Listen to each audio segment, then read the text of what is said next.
Live from a bunker in the heart of the Ozarks. The best thing about this podcast is it hasn't happened yet. It's Sif Pop.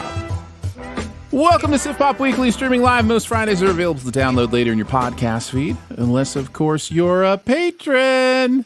Patrons get perks. Patrons get those perks. Woo! I'm your host, Aaron Dicer, and he was in the Amazon with your mom researching spiders. It's Andrew Ormsby, ladies and gentlemen. Oh, Each week we will chat about movies, TV, and whatever else from the pop culture universe is on our minds. And please welcome our guest this week. She's not here to peddle her wares. Thank you very much. It's Courtney Lanning. Hey! I also steal ambulances. Okay, fair enough. Good to know. Good to know. Do those ambulances go at full speed towards the end of a dock for some reason? Sorry, I'm already into the review. It was a weird overhead shot that we will get to eventually. We are going to talk about Madam Web today. We are going to talk about Drive Away Dolls as well. Ethan Coen's first movie away from Joel. I don't think Ian's directed anything without Joel. Second, Courtney's gonna figure this out and make sure that we are correct. But whatever the case, the technology. we do things that should have been researched by me beforehand. We're also going to do a best ever challenge, Dakota Johnson movies, and of course our buried treasure as well. Before we get into it, a quick reminder: the Sposkers are coming soon. We will once again be doing a live show during the Oscars, talking about the different awards and keeping track of who has made the best picks until we get to a winner at the end of the night. So if you want to be involved, if you want to have fun with us, put your picks up against ours, see how well you can do, then you just need to go to siftpop.com. That's siftpop.com and click on where it says Sposkers. And you can make your picks, get them in, and then tune in on Oscars night to see how you do with the rest of the Sif Pop crew. So looking forward to that. How are you guys feeling about the Oscars? Are we getting excited for it? Is there anything you care about this year? Like, Courtney, I haven't really talked to you about award season that much. How are you feeling? You know, the number one thing that is always going to be on my mind front and center at the Oscars, what everybody truly cares about, best animated feature. I'm sensing a big push for Nimona in your world. Probably Nimona. Could be Spider-Verse. I'd also be very happy with The Boy and the Heron. I'm just thrilled that Wish didn't even make the cut. As it shouldn't have. Wish may be one of the most terrible Disney movies ever made. I don't understand that movie. It's so... I say it's the most terrible, but it's only the most terrible just because it's so... what do the kids say? Mid? It's so mid. Like, there's nothing about it that's interesting or thought through or... Yeah, I'm glad it wasn't nominated as well. Anytime you find a way to suck the life out of Chris Pine, you know you've created an abomination. Yes, that is true. What about you, Andrew? I have not seen Wish. No. Every single year when it comes to the Oscars, I get this sense that all my picks are going to be garbage. but somehow every single year, I somehow managed to pull it through. But again, this year, especially when it comes to Best Actor, I think that one is just up in the air for me. Normally, I'm fairly decent with picks, but it's between Paul Giamatti and uh, uh, Bradley Cooper. It's between those two for me. Yeah. I'm going to pick Anthony Hopkins to come in at the last second and somehow win it, even though he wasn't nominated. That's my official Oscars pick. That's what I see happening. Too late. That's on paper now. You can't change that. I'm excited whatever happens. I'm excited to watch it with you guys. I'm excited to hang out again. It's been really fun. We have been live for some of the most interesting television moments in history, including an Oscar ceremony. Yeah, that slapped for sure. So you can see our reactions to the slap live as they happen. If you go back and watch that video, and that's kind of part of the fun of doing this live is like you see us go through the same thing that everybody went through. Like, is this staged? Is it real? Yeah. What's going? No, he really seems angry. No, they're yelling at each other. They're upset. How is Chris Rock keeping his composure? How is Will Smith still in the building? Like all of these things, as we are going through it live. How awkward is it going to be when he wins?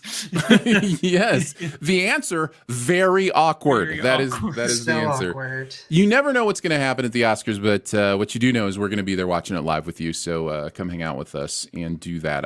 It's the weekend of like March 12th, I think. Is that the Sunday that it's on? It's somewhere on that weekend. Excited to hang out with you guys and watch that. All right, we got some movies to review, so let's go ahead and get into it. Let's start by chatting about Madam Web. Madam Web tells the standalone origin story of one of Marvel Publishing's most enigmatic heroines. The suspense-driven thriller stars Dakota Johnson as Cassandra Webb, a paramedic in Manhattan who develops the power to see the future and realizes she can use that insight to change it. Forced to confront revelations about her past, she forges a relationship with three young women bound for powerful destinies if they can all survive a deadly present. Sony continues to throw Spider-Verse spaghetti at the wall and try to see what sticks. And the question is, does anything here stick? What did you guys think? Did you like it, love it, dislike it, hate it, or it was just okay? Andrew, your thoughts? They must have slacked that wall with Crisco because nothing's sticking here. I'm hating this movie, man. Andrew hates it. Courtney, you like it, love it, dislike it, hate it, or it was just okay? It was okay. So bad it's good. I also really, really like Adam Scott. So you managed to have a good time. I did. I'm somewhere in between the two of you. I'm going to go on high side of didn't like it. So that's where I'm going to land up. Like just teetering into it was okay where you're at, Courtney, but I'm going to land in didn't like it because it's an abomination. But Courtney, you liked it more than us. So speak on the joys of watching Dakota Johnson and Madam Web. So I think I'm in a very small camp. I have found some way to enjoy all of Sony's little Spider-Man adjacent movies. I like the buddy/romance of Eddie and Venom 2. I liked Morbius. I thought it was very campy fun. And Madam Web, to me, I found a way to enjoy it. It was so bad it was good. It's not a good movie. I'm not saying it's a good movie. I still had fun watching it. Yeah. So just help me out because I didn't have fun. What specifically made it fun for you? Like what parts of it really worked for you that made it a fun experience? Or was it just like this is terrible, this is ridiculous, I'm laughing at how in the world this got made? Like, is it that kind of so bad it's good, or was there actual stuff you were like, oh no, this is fun? No, I think it is mostly so bad it's good for me, but I think I'm so worn out on a lot of Marvel's latest stuff. I'm worn out on whatever it is DC has tried doing over the last year or two. that these Sony movies that are a throwback to the early 2000s, comic book movies where the effects don't look good, the writing doesn't make any sense, it's very cheesy. The main villain speaks in only ADR. ADR, right? Hey, don't steal my jokes, Aaron. Don't steal my jokes. I got plenty of. All of that together. I guess I find it kind of refreshing. If I'm looking at Marvel offering up Secret Invasion and Quantumania, and I'm looking at Sony offering up Morbius and Madam Web, I'd watch Morbius and Madam Web 3 more times before I watch Quantumania once, because that throwback to the early 2000s, we know it's going to be bad, but we're going to have a good time anyway. And again, I really do like Adam Scott, and I feel like, he comes in, he does his Parks and Rec bit as, do we want to spoil whoever he's playing? No, we don't. Okay. But it's wild how this movie tries to connect itself. Yeah, it does. And I feel like, in Dakota Johnson's defense, she does the best she can with what she's given. She's not given a lot, but I feel like, she tries to bring some charismatic performances here, despite being swallowed up by a tsunami of mid writing, as the kids say. I remain unconvinced, but I will say that I think I understand what you're saying with So Bad It's Good, in that I went into this movie with such low expectations. Word on the street, I don't watch anything, but it had even gotten through to me that this was a terrible movie before I even went in to watch it. And so I went in just going, oh, this is going to be, terrible. And so with my lowered expectations, it's a lot less annoying. When you go in with lowered expectations, I think you're a lot less annoyed at things, or at least I am personally, because oh yeah, I knew this was going to be, ridiculous and terrible. And it allowed me to see some things in the movie that I may not have seen if my eyes were rolled back in my head so far that I couldn't, see them. So one of those being for me is, I think this movie has the bones of an interesting tale. Like there's an interesting thing this movie could have done with ideas of like maternal love that it thinks it's doing, like that it's trying to do. Like that theme is draped over this movie in a very real way, but because of the poor writing and the clunky plotting and the clear way this movie has been chopped to pieces and put together to be something it clearly wasn't originally intended to be, in my opinion, that it doesn't quite work. But that idea of this character as a mom to these three, and the mother-daughter stuff that she deals with, that she comes to peace with and figures out what maternal sacrifice looked like in her life, like all that stuff is interesting to play in. Like we all know 9 out of every 10 movies is about fathers and sons because dudes direct 9 out of every 10 movies. And it's nice to kind of see a movie about mothers and daughters. And, there are plenty of movies about mothers and daughters, but it would be nice to see a big budget superhero movie that was talking about those things. This just isn't the movie to make it really work. But I was at least engaged by some of the stuff that was going on there with the mother aspect of it all. So yeah. Andrew, did you have anything you wanted to say on the positive end of this movie you hate? No, I don't. I honestly don't have any positives for it. So you don't think Dakota Johnson was at least somewhat entertaining? Not at all. She's one of my least favorite parts about the movie.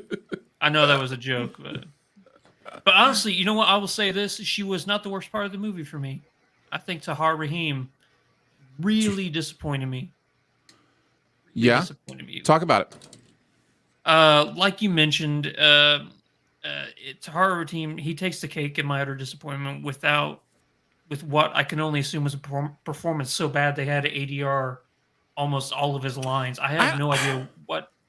It's either that's so bad or the movie got changed so much that the character had to be completely different, and so they had to like change all the dialogue.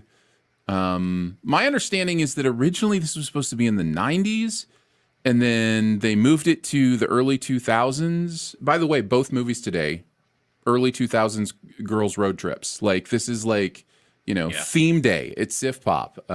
These movies are identical is what I'm saying. Let's not go that far, Aaron. This is what happens when girls go on road trips. Terrible things happen. That's right.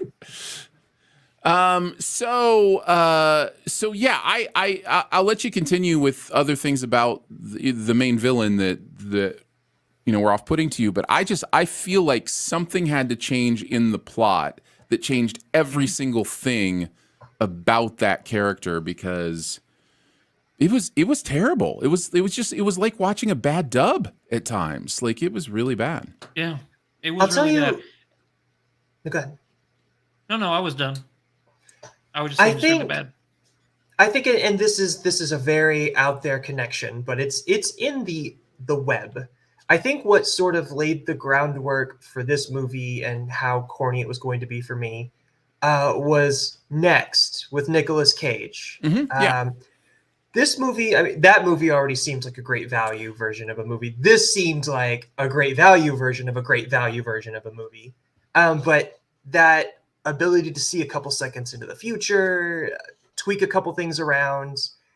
Or a few minutes into the future, depending on what the scene needs. Yeah. They played that trailer before the movie when I went and saw it, by the way. The next trailer, the Nick Cage movie, that was one of the trailers before Madam Web at the Alamo. So they always do fun stuff like that. Just so for somebody in our chat and maybe anybody who's listening who had the same question, ADR is automated dialogue replacement. It is basically what movies do when they're taking the dialogue that was said on set into the boom mics or the microphones there and changing it and having somebody come in afterwards and try to record and match it up with, what they're doing, try to match up their lips in the movie, or in this case, just take the shots from behind them so they don't have to worry about the lips. So yeah, that's what ADR is. Yeah. Beyond the ADR though, I had a lot of problems with the Tahar Rahim character. I could get behind the premise of what drives him. From a villain standpoint, I know that these three girls are going to come after me one day. I got to kill them now. It's very Terminator. I can get behind it, but the character design and the way that the characters performed, the writing around it, nothing about it works. Especially the character design. Like, what are you even trying to... You're trying so hard not to say the word Spider-Man that you're getting Spider-Man all over this non-Spider-Man movie. But the movie barely Spider-Mans. Like there's barely any Spider-Man going on. Like that's a good verb. I like that verb. It's Spider-Mans. Spider-Persons. Like there's one final set piece and there's a piece at the diner and a piece in traffic.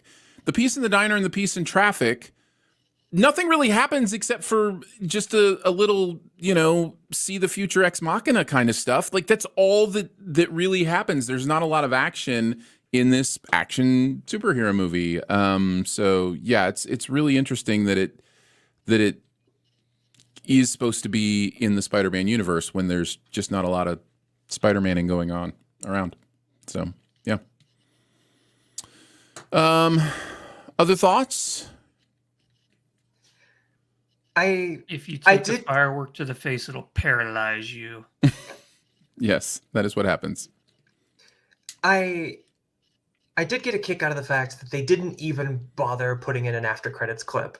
Morbius made a big deal about, we've got the Vulture in this universe now, and with this one they were just like, look, we know you probably didn't even stay till the credits. There's no way. There's nothing we can stick after here, so we're not even going to bother. Yeah. Even Aquaman 2 had an after credits, and that universe was being destroyed. Yeah. Yeah. Yeah. I don't know. I don't have a lot of fun tearing down movies. So I don't want to keep like going on about how terrible this movie is, but Yeah, Andrew, I'm in that's the what same you're boat. here for. So Oh, okay. I was getting a little sense of camaraderie. Like, yeah, I don't want to sit here tearing down a movie, but no, okay, let's turn this whole 180. I can tear down a movie if you want me to. No, I can't tear down a movie without getting into spoilers, because a lot of my issues with this movie are like minute details of things that just don't add up. But I can't get into them without, getting into spoilers and stuff. I will say that the product placement for Pepsi in this is absolutely atrociously I bad. mean, it's Power so- Rangers Krispy Kreme bad, isn't it? Like It's really bad. It's terrible. Okay, Yeah. but let's compare that to a movie like Sonic the Hedgehog, which has Olive Garden in place of the Pepsi sponsorship. Also bad. Okay, but the fact that Sonic was a better movie, we overlooked the sponsorship, or No, we do not. Oh, okay. I wanted a clear sense of the rules here at Sift Bob. No, it could be Lord of the Rings, and if Lord of the Rings was hawking I don't know, Xbox controllers, we would still give it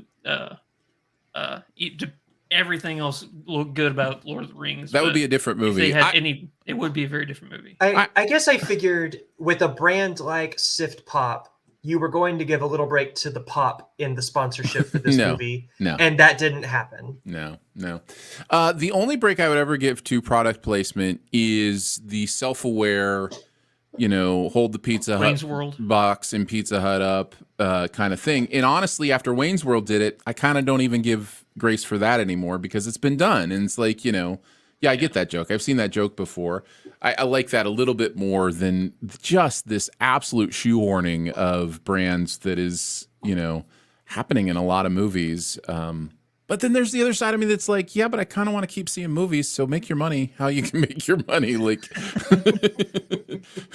they can make their movie however they want to, but they got to stop making $100 million or $200, $300 million movies.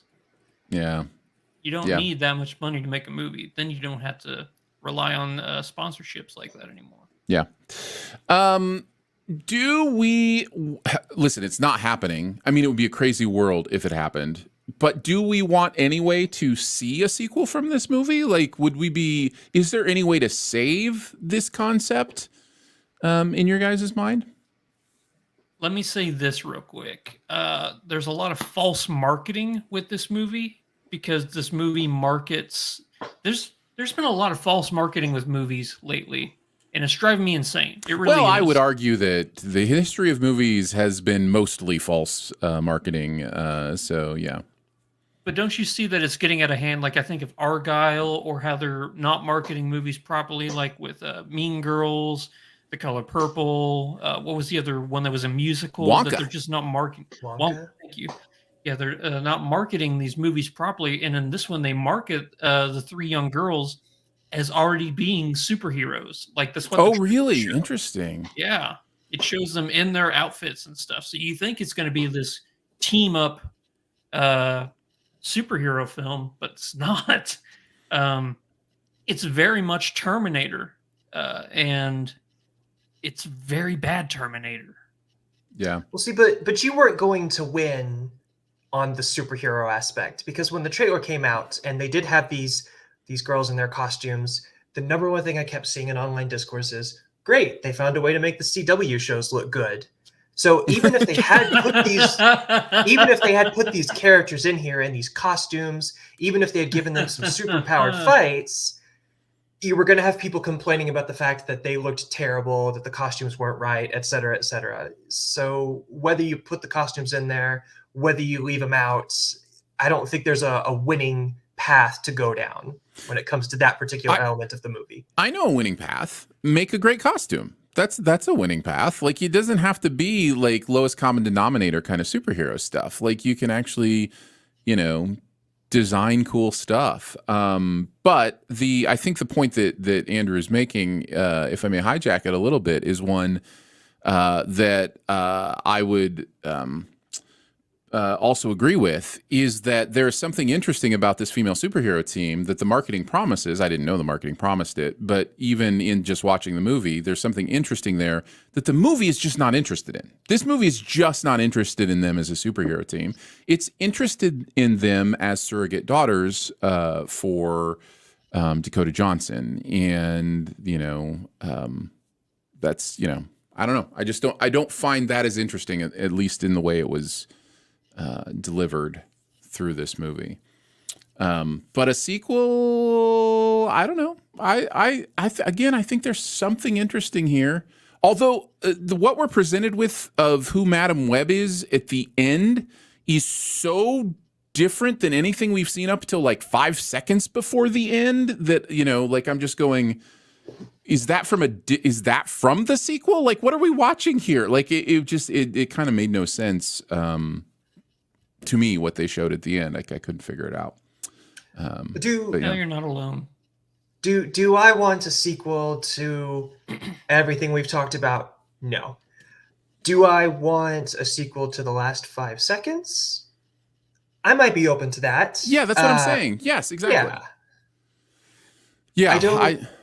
I wouldn't have any issue if, we had a sequel where the 3 girls get their powers through some sort of spider-related incidents, where we see Adam Scott's character come into his own in a further story, where we see the Madam Web, who's already in her chair and has a pretty good sense of what time travel looks like for her. Yeah, I'd be totally open with that. But you could also make the argument that that's what this movie should have been in the first place. Yeah. I got to be honest, I'll take a Birds of Prey sequel long before I take a sequel to this. I think Birds of Prey does a lot of what this movie is trying to do so much better. And I'd say watch that instead of this. That'd be my final thing. You guys have any one last thing you want to share? It's already been mentioned, but no post-credit scene. It's true. Thankfully. Anything else, Courtney? I guess we'll see how Kraven the Hunter does.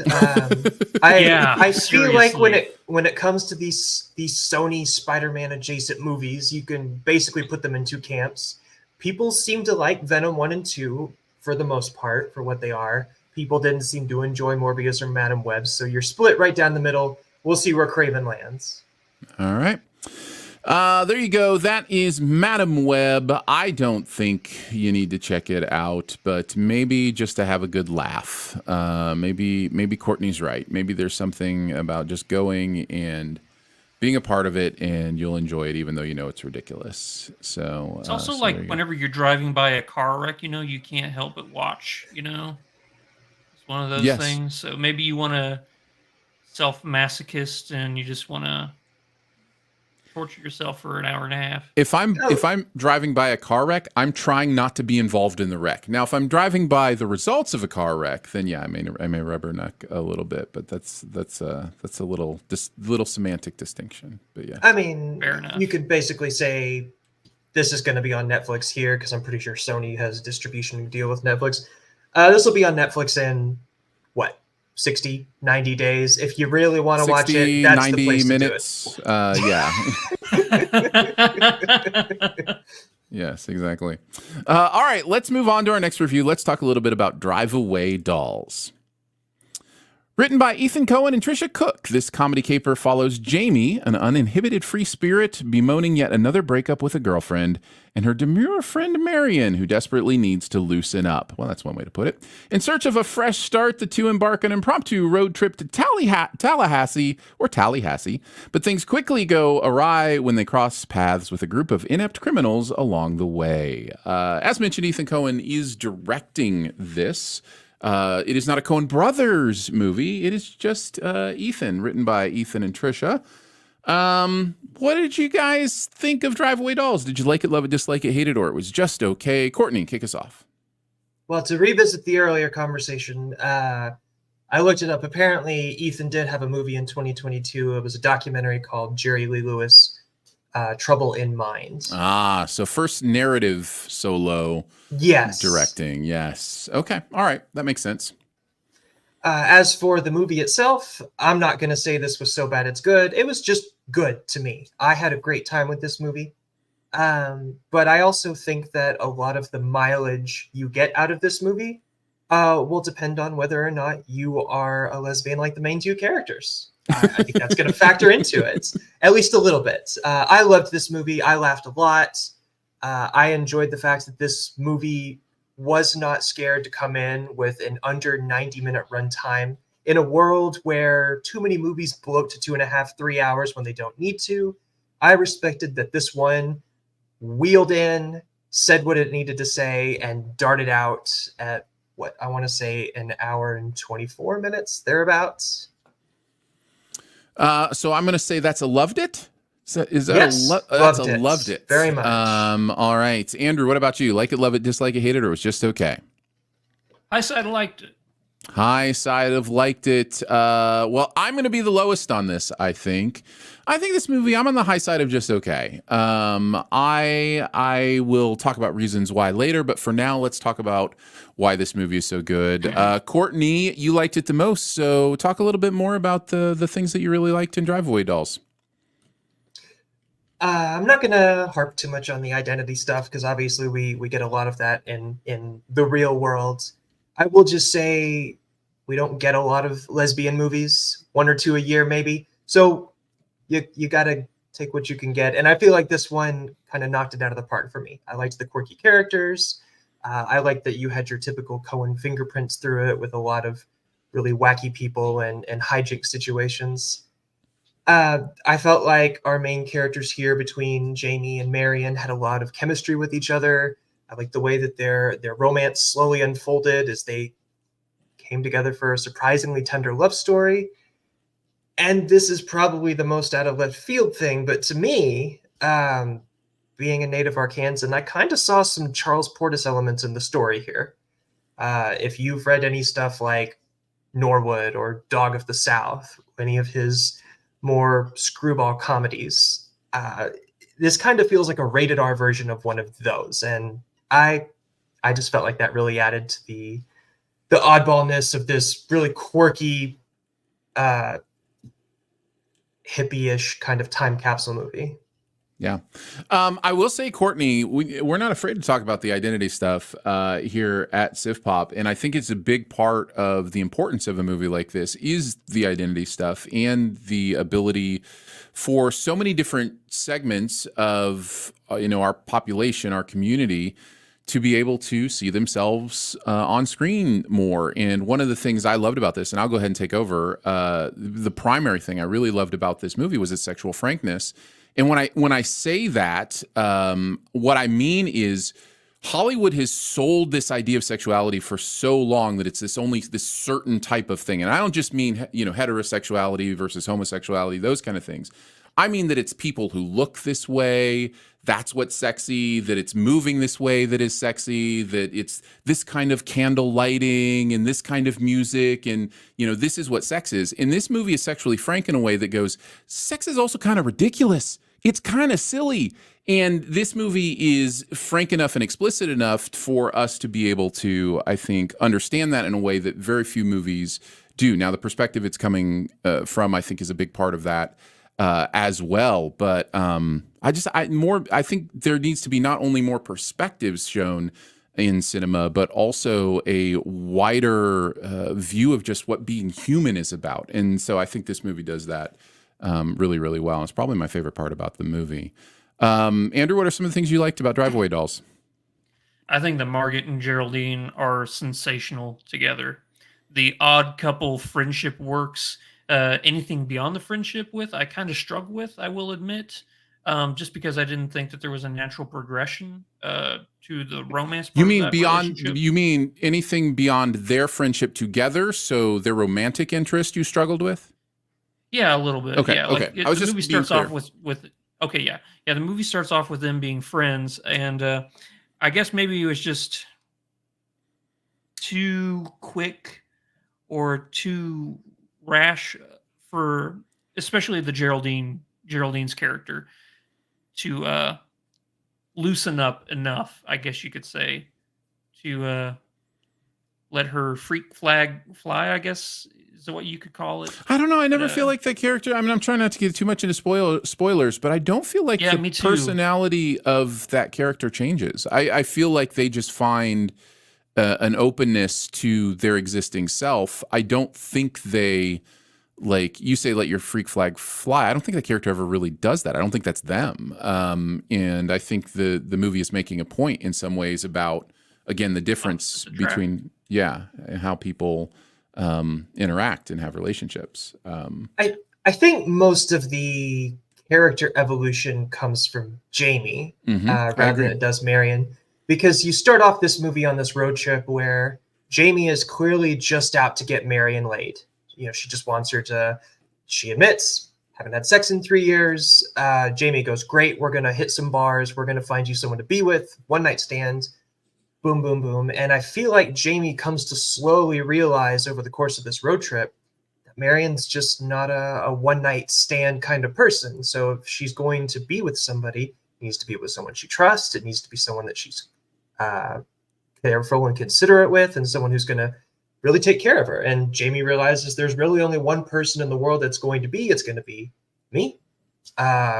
So let's do it. And the fact that Marion is open to that, I think, kind of shows that most of the character evolution takes place with Jamie, our resident Texan. Mm-hmm. Yep. Well, and I think there's a message painted on the trunk of the car that I think serves as that character change. I think that is a literally a literal interpretation of the character development of that character, from what's written on the trunk at the beginning to what we see written on the trunk at the end. And I think that's what the movie is saying, and kind of like it. So what else do you guys want to talk about before I tell you why I didn't like this movie as much as you guys did? Oh, I have cons, but I think this film, we haven't mentioned, is very funny. I think that the quick dialogue mixed with Southern accents and social awkwardness is just a winning combination for hilarity to ensue. It's really quick dialogue, something that you can expect from Coen brothers. Not like quite Aaron Sorkin quick dialogue, but the the tit for tat going back and forth, especially with Margaret's character, so funny. I thoroughly enjoyed, like, from beginning to end. I really enjoyed the comedy in this one. I will jump on your point to say Beanie Feldstein is amazing in this movie, and is I think the only person who works the dialogue the way it's supposed to be worked. I didn't think anybody else nailed it like she did, and that was one of my problems with this movie. Is I felt the manufacturedness of the dialogue a lot with the other characters. It felt like they were trying to say the script and not necessarily something that was coming from them. When Beanie Feldstein was on screen, I was like, oh no, that's that character. Like, it's coming from inside of her, you know? And I just didn't have that experience with everybody else. So I guess it's kind of a pro and con for me, because I hear what you're saying, but I really kind of only experienced it with the Beanie Feldstein character in this movie. Because I felt it with many people. That's great. I wish I had, for sure. You want to talk about false marketing, sort of transitioning from the previous thing. I remember watching the trailer and seeing, oh, Pedro Pascal is in this movie. I like Pedro Pascal. Then he is in this even less than Henry Cavill is in Argyle. Yeah. Yes. Yeah. Pedro Pascal is not really in this movie. It is a cameo. It's a cameo. It's a straight cameo. But every single time I saw him, I went head over heels. Yes, you did. I see what you did there. What else can we talk about? I guess I could say the other part of the dialogue. I don't know if it's because I know that Ethan did this without Joel, but I feel like there's just part of the spark missing with the tone of this movie. It feels a little more slapdash than I'm used to Coen stuff feeling. Coen stuff has always felt quirky to me. It's always felt interesting. It's always been a little bit different and a little bit elevated, like an elevated reality. But the transitions in this, they felt like I could have done them, 20 years ago. I could have done them when this movie came out on my computer. There's this weird interlude stuff that I know what it is. Like, I know what the movie is saying that is. Like, we eventually get to understanding what that interlude is about. The payoff isn't worth it. But it's not. It's not. And it's just I feel like I feel like a lot of this movie is Ethan trying to figure out what it means for him to direct a movie, and it feels a little clunky and chopped together for me, which impacts the ability of the tone to land for me. So the tone wasn't always landing for me because of that perceived clunkiness on my part. So when it comes to the editing, I kind of go down the middle of the road a little bit. I see what you're saying, how some of the effects, especially with, the tie-dye transitions and whatnot, I definitely felt like those went on a little too long. But at the same time, anytime you had like the crack of the whip or like the tumble of the camera, I felt like that just added more of a unique identity to the movie, because you don't see a lot of those transitions, a lot of those edits used in modern cinema. And I would say for a reason. I would say there's a reason they're for not a reason. Used. But for this movie to be such a throwback to like an exploitation kind of film that you would be used to seeing 10, 20, 30 years ago, I feel like those transitions just fold in to the late 90s-ness of this movie, with the Rolodexes and the payphones and whipping out the atlas to chart your path with a marker down the interstate, things like that. I think it all folds together into the time capsule-ness of this movie, and the editing, to me, just sinks into that nicely. I think there's a possibility that you mentioned how quick this movie is in and out, like 120 or whatever, 124, I think is what you said. I think there's a possibility Ethan assembled a cut and it was like an hour long. And he was like, how do we make these, and then all that tie-dye stuff was added just to, space out the transitions to get to feature length. Like, that's kind of how it feels to me at times. That is probably wrong. It was probably in the script. Film. But that's what it feels like, for me. I could see a little bit of that. When I remember looking at the casting list after I'd watched the movie, and I went, Miley Cyrus was in this? What did you... Oh, so yeah, definitely you get some of those moments where these just very trippy transitional tie-dye scenes, they just make up a little too much of the movie for me. Yeah. No, yeah, the audience is sitting there wondering like, okay, yeah, we've seen these transitions before. It's going on way too long. Get back to the movie. Yeah, I was feeling that way.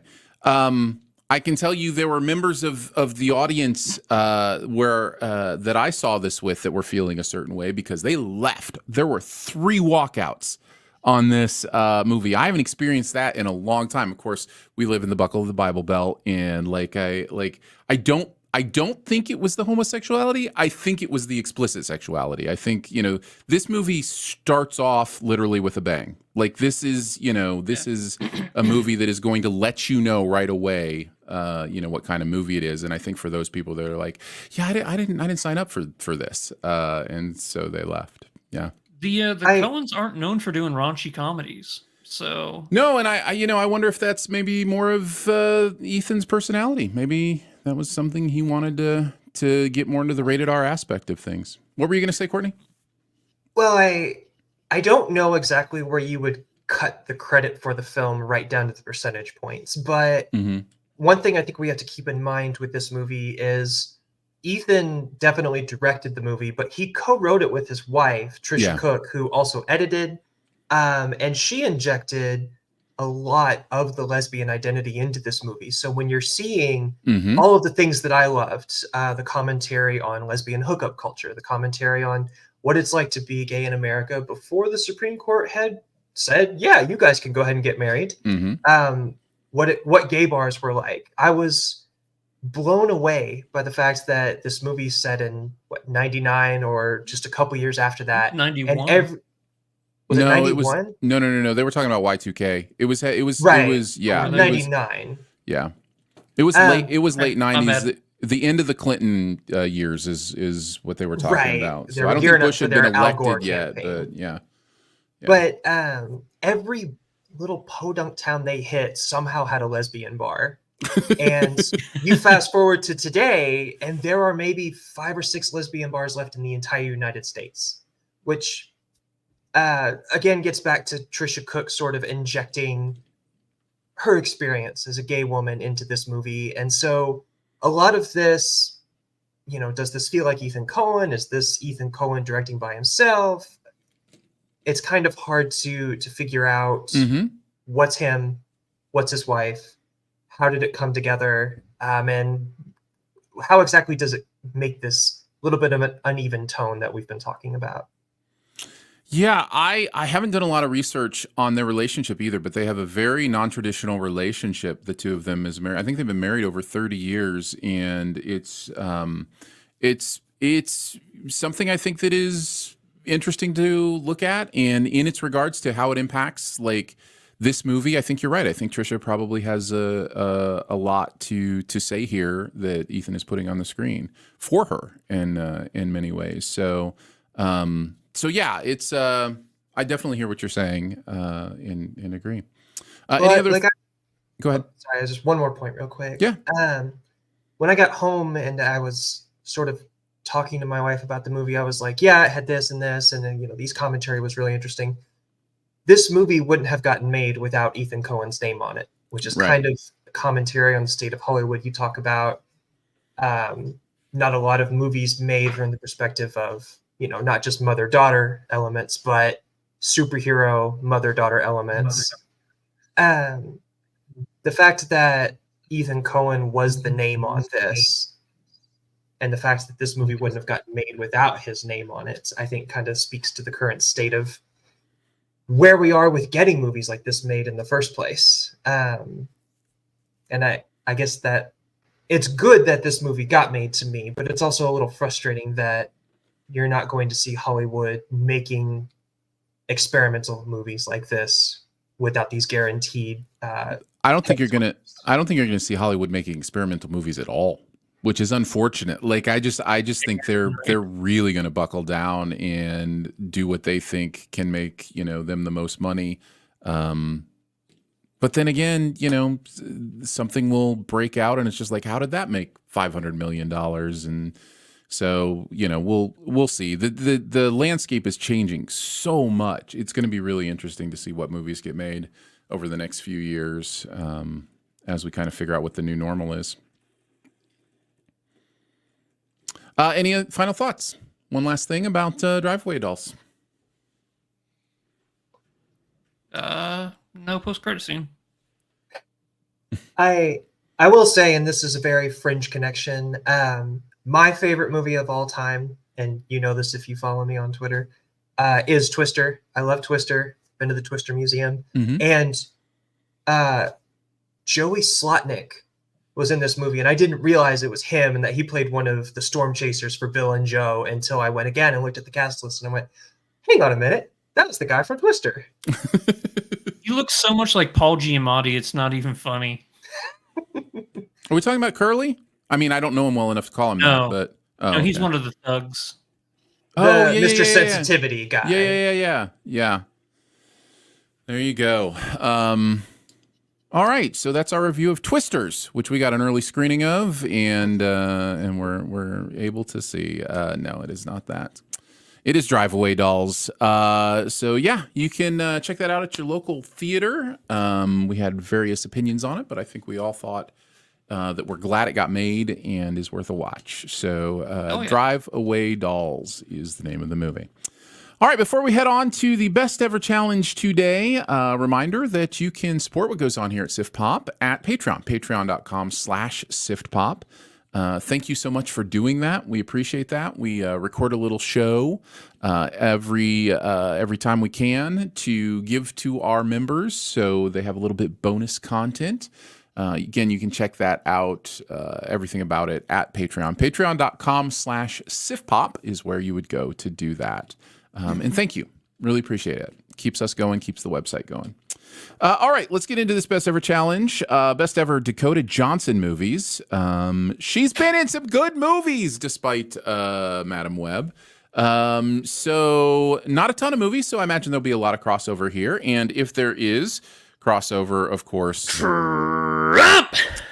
you can trumpet if you have it higher so that we'll talk about it at its highest ranking.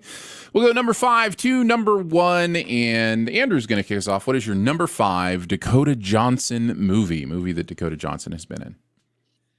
Black Mass. Yeah. Johnny Depp. I had that in my honorable mentions. But I've only seen 5 Dakota Johnson movies, it turns out, and this is one of them. I will say this, Johnny Depp is great in this movie. The movie itself is not good, but he is transformed, and he is truly terrifying as Whitey Bulger. Yeah. This movie's not great. I don't think it's terrible, but it's not great. Let's go to Courtney. What do you got at number 5?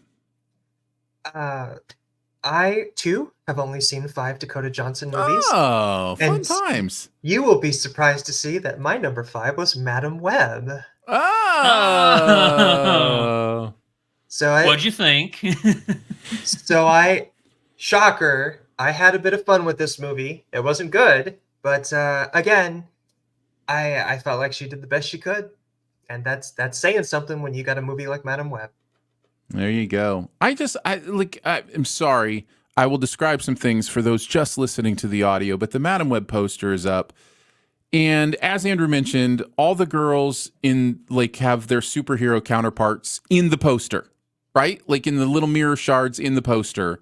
And they're just not that much a part of the movie. Also, there's a cutout of the Statue of Liberty in the New York skyline in the M and the W, as if New York City is a huge part of this movie somehow.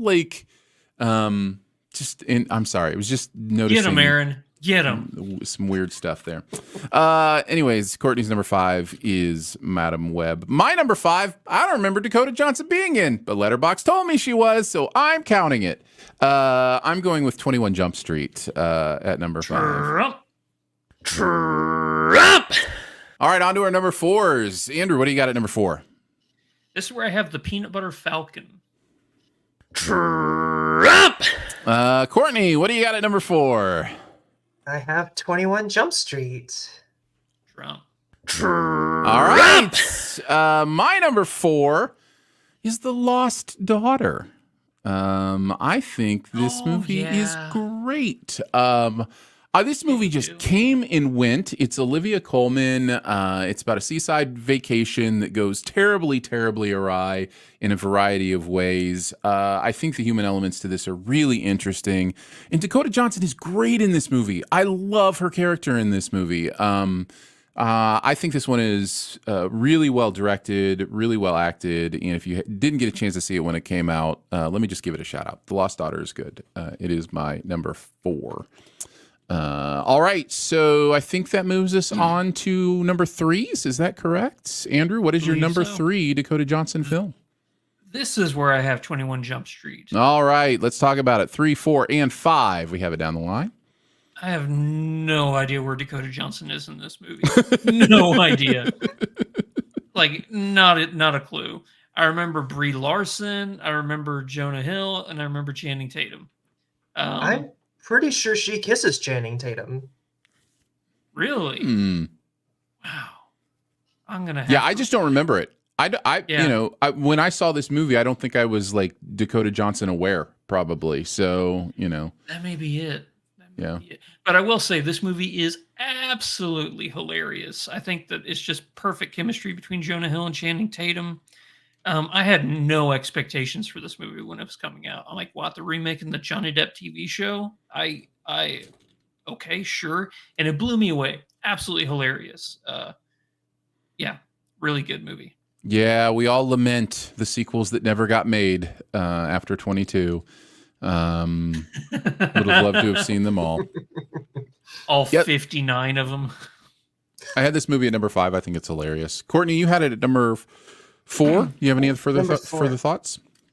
I mean, what else can be said? Dakota Johnson's role is very minor. It was very blip and you miss it, I'm pretty sure. But yeah, it's hilarious. Great chemistry between the two. Even the trailer, just the trailer by itself is almost a really good movie just by how funny it is. Yeah. Yeah. All right. Courtney, that brings us to your number 3. I have Bad Times at the El Royale. Trump! All right. My number 3 has been mentioned. My number 3 is The Peanut Butter Falcon. Nice. I think this movie is really sweet and really fun, well acted, and tugs on the heartstrings, I think, in all the right ways. So yeah, if you haven't seen The Peanut Butter Falcon, highly recommend it. Some great stuff going on in this movie. So, Andrew, you had it at number 4, is that right? Yes, very endearing movie. Just like you said, tugs at the heartstrings, and it's unlike anything you're going to see. It's very original film, beautiful story. You want nothing but good things for everybody in the film. Yep. That is The Peanut Butter Falcon. All right, on to our number 2s. Andrew, what is your number 2? Get the Trump button ready. The Social Network. Trump! All right, what is your number 2, Courtney? I also have The Social Network. See, we didn't need to trump it. We all have The Social Network at number 2. Okay. Well, there you go. Andrew, talk about it. Wow, I was really not expecting this. I was expecting somebody to have it at number 1. Yeah, it's not based on reality. It's based on a book, so just keep that in mind going in. But man, what a fascinating performance by Jesse Eisenberg. And Aaron Sorkin just knows how to write quippy dialogue, and I think that that's the perfect combination. I think Jesse Eisenberg knows how to deliver Aaron Sorkin dialogue better than anyone besides maybe Jeff Daniels.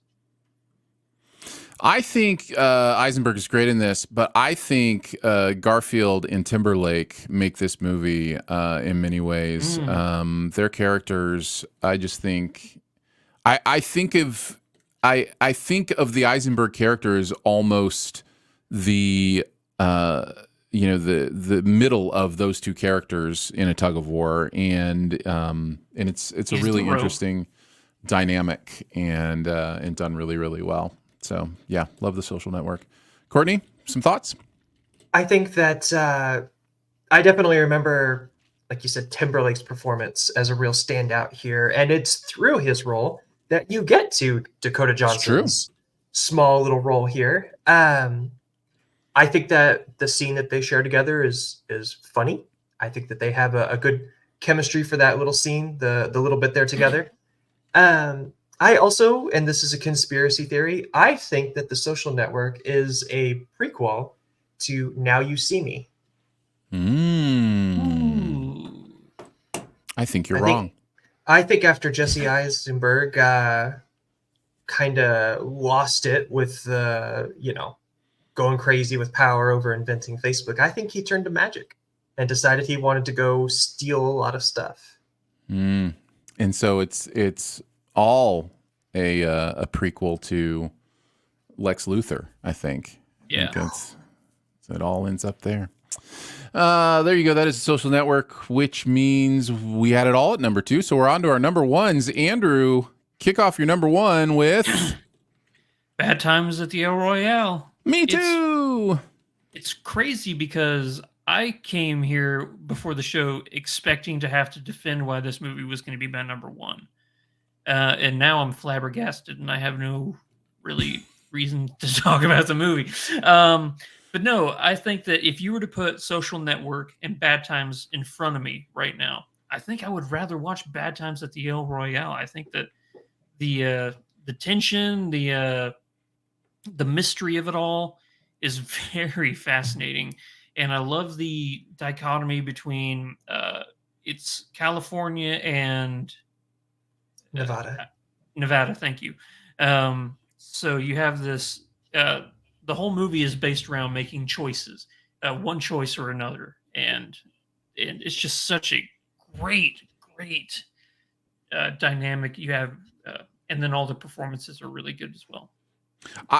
Phenomenal performances. In many ways, I think most of this cast, it's one of their best, if not best, performances in their careers. I love Hemsworth in this. I love Lewis Pullman in this. I Oh, he's so good. love John Hamm in this. You didn't at first. Until I knew what he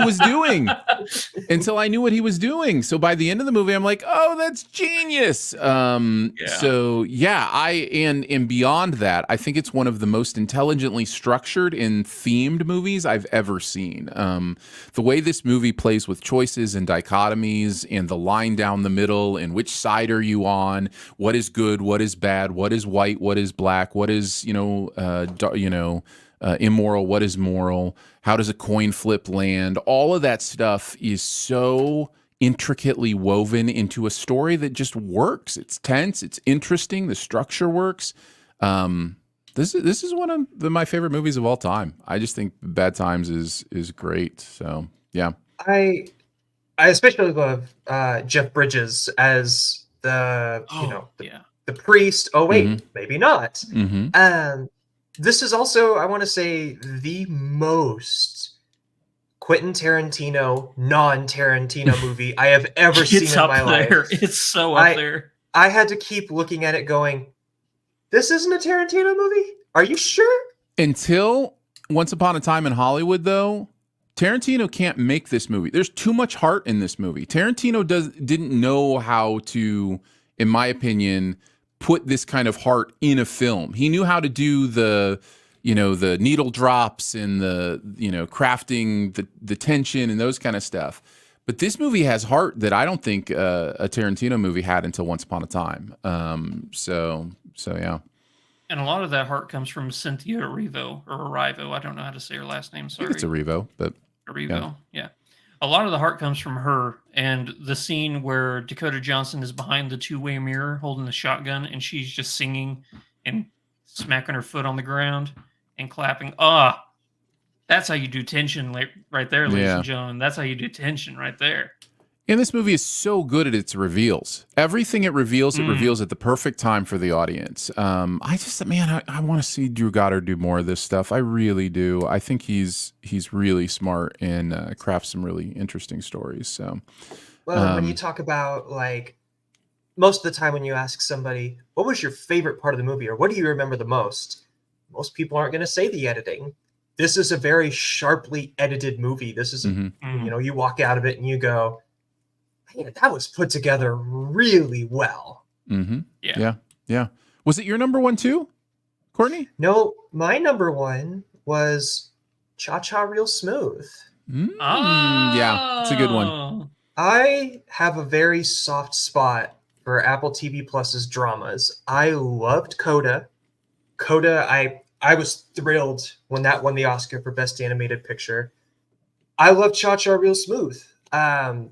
They had, what was the other drama about the two brothers who their father died and they had to go bury him, with Ethan Hawke and Ian McGregor.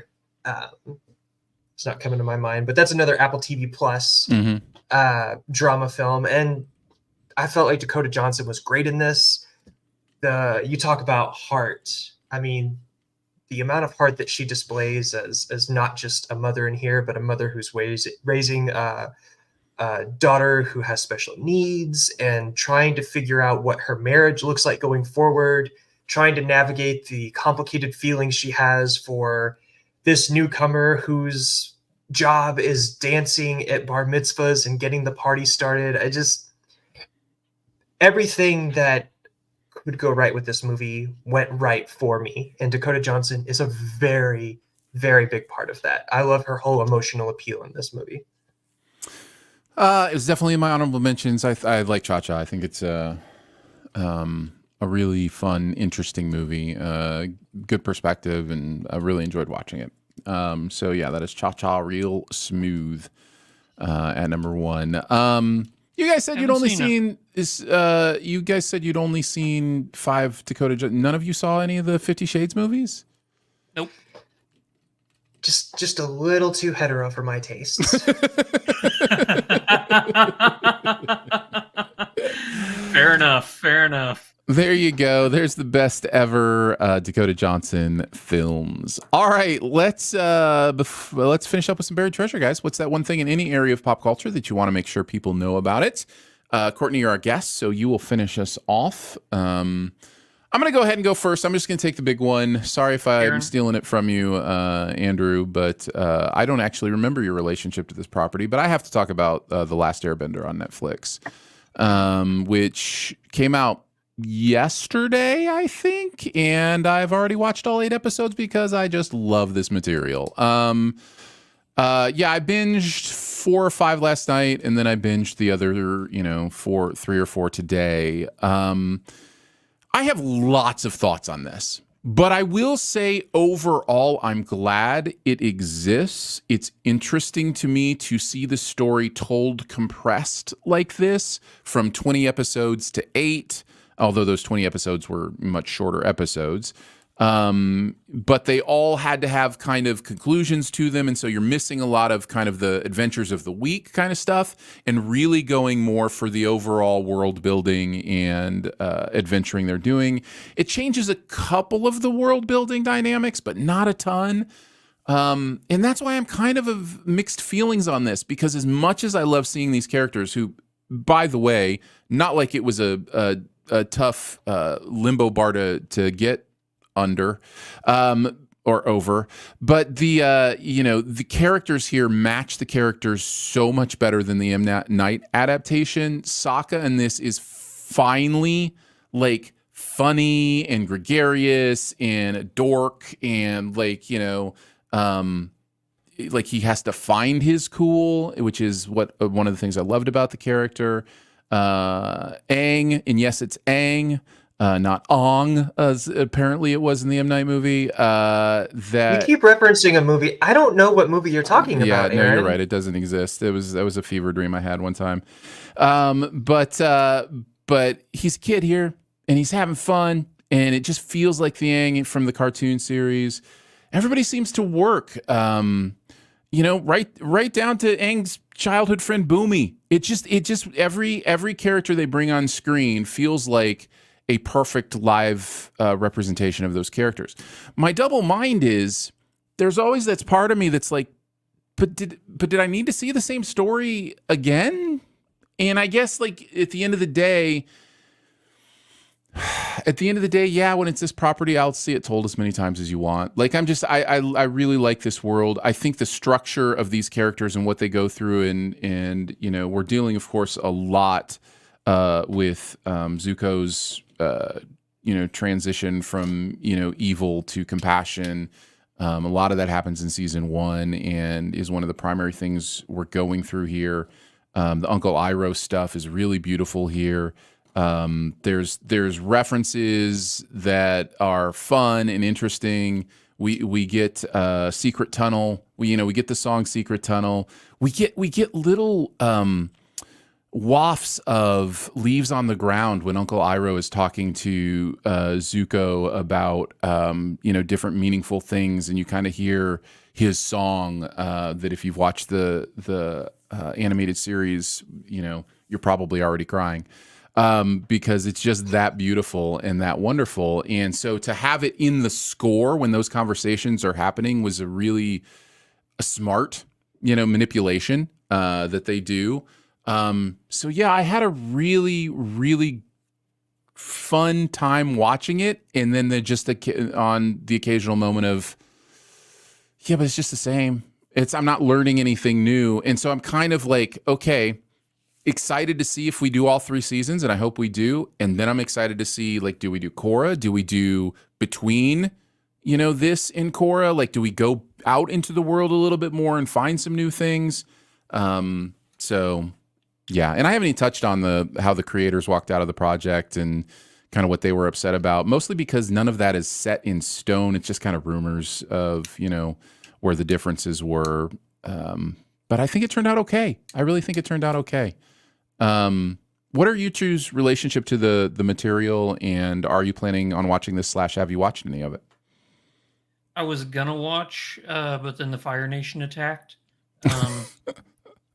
No, I've never seen. I think I've seen the pilot of the animated but it is something I've really wanted to, just because it's so heavily praised by Mhm. everybody who has seen it. They're like, "Oh, no, you need to watch Avatar because it is phenomenal." And I'm like, "Okay, I'll get around to it." And it's just one of those things. So with this live action, is this first season, I know it's only 8 episodes, is it a remake of the first season of the show, Yes. or is Yes, pretty okay, much. Yes. The through point is the through point of the first season. Yeah. okay. Which so was this movie that didn't exist from famed director M. Night Shyamalan. That was It's just the also first season. yeah. I'm so confused. You keep bringing that up. I have to say I've never seen the M. Night Shyamalan movie, Good. and I have no because desire it doesn't to. exist. Because it doesn't Yeah. exist. Yes, exactly. Yeah. Okay, so here was my original plan: was I was going to stream this tonight, starting right around 5 o'clock Central, and this guy emailed me when I was in a coffee shop this afternoon. He said, "Hey, we've got a podcast. Would you like to fill in?" And I said, "Sure." And so I haven't seen it yet, but now you know why. There you go. I would be very excited to see if they do end up following through and they come up to Korra, if they're going to do Korra.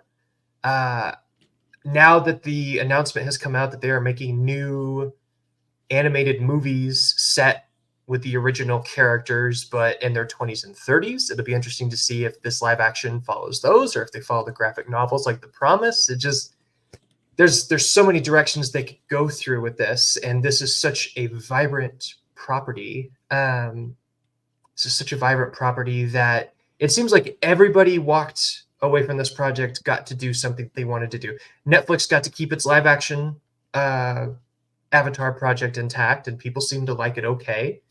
It kind of like One Piece, everybody seems surprised at the quality and what they were able to accomplish. But at the same time, the original creators, even though they walked out, guess what? They're back at Nickelodeon Studios now, and they're getting to make some more movies with their own perspective on the animated Avatar version. So, best of both worlds. And how often does that happen with stuff like this?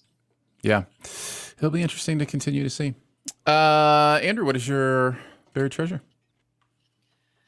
I love heist movies, guys. I really do. And I was trying to make a list of the best heist movies I've ever, Inception, Heat, all of these movies. But when I was thinking about what is the best bank heist movie, because Inception's a heist of the mind, so that one didn't count. I'm going to go with Inside Man. I think Inside Man is one of, if not the best bank heist movies. I think that Denzel Washington and Clive Owen are spectacular together in this. Jodie Foster. I found the Jodie Foster's character in the Christopher Plummer, that side story arc, to be so fascinating. And I just really wanted to know more and more as the movie progresses. I think that it is a very bold choice for Spike Lee to make a movie where halfway through the movie, he starts doing interviews with the people from the bank, like after they were held hostage. And he interweaves that like as the movie is progressing, and it's a very bold choice, and I think that it's really smart for him to do it that way. So yeah, if you've never seen Inside Man and you are a fan of bank heist movies, I know Aaron will back me up on this, that it is a phenomenal film. It's great. It's a great movie. I was really hoping you were just going to undercut him there and be like, no, actually, I don't like it. Inside Man I know Aaron is too well. Terrible. Worst twist ever. But no, it's phenomenal. It's a really great movie. Really well done. Courtney, what's your buried treasure? I know that there have been some mixed opinions on Kevin Smith's He-Man reboot, his Masters of the Universe revelation. I loved it. Now that we have part 3 out, Masters of the Universe Revolution, I feel like he's finally gotten his He-Man reboot where it should have been to begin with, where he is just pulling out all the stops. He's bringing in characters from the Courtney Cox live-action disaster with Dolph Lundgren that was Masters of the Universe in the 80s. And he is bringing all of these character arcs to a satisfactory, if not conclusion, then advancement. I love what he's done with Tila. I love the crazy amount of voice talent there is in this show. You've got Mark Hamill, you've got Chris Wood, you've got Sarah Michelle Gellar. But by far, my favorite part of this new He-Man reboot that is on Netflix right now has been the transition of Eva Lynn to just Lynn. And she's voiced by Lena Headey, who is, of course, Cersei Lannister from Game of Thrones. She has just killed this role and given this character so much heart. I probably go back and rewatch clips of her at least once a month, if not once every other month, because she has done such a great job with this character in this action-packed reboot that is campy and it's fun, but it also has heartfelt moments that really almost make you tear up and ask yourself, wait, this is He-Man, right? Why am I tearing up over He-Man? Man, I'm just looking at this cast and it is stacked.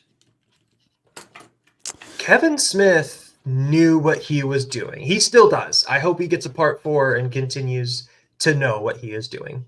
Well, there you go. That is Masters of the Universe Revolution. Is that what you said? Master of the Universe on Netflix, I believe is where you can check that out. Inside Man is streaming on Stars. We're available on VOD. And the new Avatar: The Last Airbender live action series is 8 episodes on Netflix as well. Well, there you go, guys. We did it. We did a podcast. Congratulations to everybody. We didn't even have to see into the future to make it happen. So look at us go. We managed to do it. Thanks so much for joining us today. That movie. Thanks for joining us today for Sif Pop. It is part of the Studio DNA Podcast Network. You can find out more about other shows in the network at studiodna.media or by searching Studio DNA in your podcast player. Huge thanks to Andrew for hanging out again today. Oh, thank you, buddy. Big thanks to producer Phil for producing the audio and video show. Thanks, Phil. Thank you to Courtney Lanning for coming by today. Courtney, where do you want people to find you on the interwebs? You can find me on Twitter or whatever it's called now under Courtney Movies. One word. Come watch all my controversial animation opinions and fun movie takes. Like Madam Web wasn't that bad after all. And there you go. Courtney Movies, at Courtney Movies on social media. Always good to have you on. Thanks for coming by and skipping the Avatar watch to be with us today. Much love and gratitude to our SIFPOP members as well. That happens at Patreon, patreon.com/SIFPOP. Support starts at $3 a month. So you can check that out there. Lots of fun little things go on for our members there. You can have an impact by connecting with us through leaving a comment, a rating, or a review wherever you listen, Apple Podcasts, Spotify, wherever that might be. You can email us, feedback@sifpop.com if you have any questions. And finally, if you're having a good time, your movie-loving friends will probably like the show too, so let them know about it and that listening is much easier than finding a cameo that Matt Damon would turn down. We will be back next week with more movies and more fun, and we will see you then. Bye. Bye. Bye. Thanks, chat, for hanging out. Paulie, always good to see you. Skaklego. I'm sorry you didn't like Avatar as much as I did. The Last Airbender. It is tough sometimes with the things we love to buy into something new, and that's I think what I was feeling. But overall, I was glad to revisit the universe again in a different way. Snor Peterson hanging out. Really appreciate you guys being with us. Jay Bourgeois, I think I saw in there a little bit. Donovan. So yeah, thanks for coming by on a Friday night, guys. We'll try to keep doing these live as often as we can. There, of course, will be weeks we can't, and we will try as much as possible to push the go live button when we can. So thanks for being with us. We'll catch you on the next one, guys. Bye. Bye.